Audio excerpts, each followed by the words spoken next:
really pacific for very long. I mean, neither the United States, we have constant war.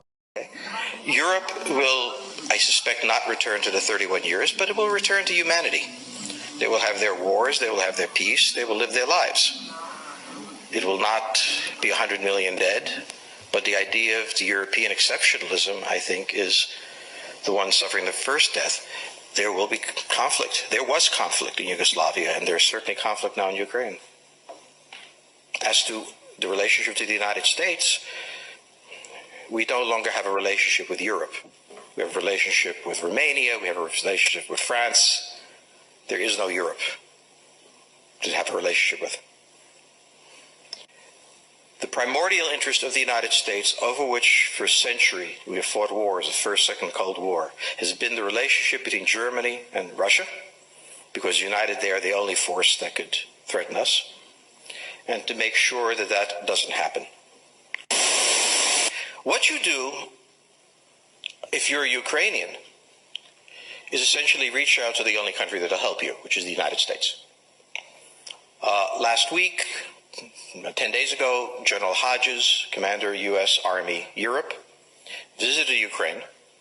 He announced that U.S. trainers would now officially be coming, not just unofficially coming. He actually pinned medals on Ukrainian fighters, which by protocol of the military is not the way. Foreigners don't get to pin on, medals, but he did, showing that this was his army. He then left, and in the Baltics announced that the United States would be pre-positioning armor, artillery, and other equipment in the Baltics, Poland, Romania, and Bulgaria, which is a very interesting point. So the United States, and now yesterday the United States announced that it would be sending weapons. Tonight, of course, they denied it, but they are. The weapons will go. In all of this, the United States has acted outside the context of NATO. Because NATO has to have a 100% vote. Any one country can veto anything. And the Turks will veto it just for giggles.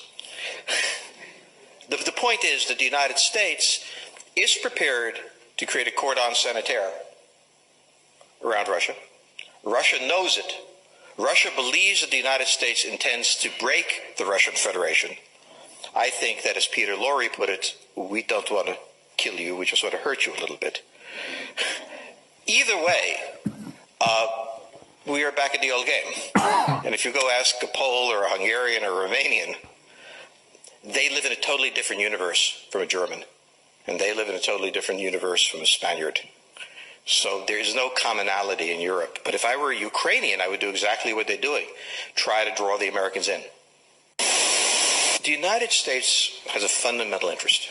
It controls all the oceans of the world. No power has ever done that. Because of that, we get to invade people and they don't get to invade us. It's a very nice thing. Maintaining control of the sea and control of space is the foundation of our power. The best way to defeat an enemy fleet is to not let it be built. The way the British managed to make certain that no European power could build a fleet was to make sure the Europeans are at each other's throats. The policy that I would recommend is the one that Ronald Reagan adopted toward Iran and Iraq. He funded both sides so they would fight each other and not fight us. This was cynical. It was certainly not moral. It worked.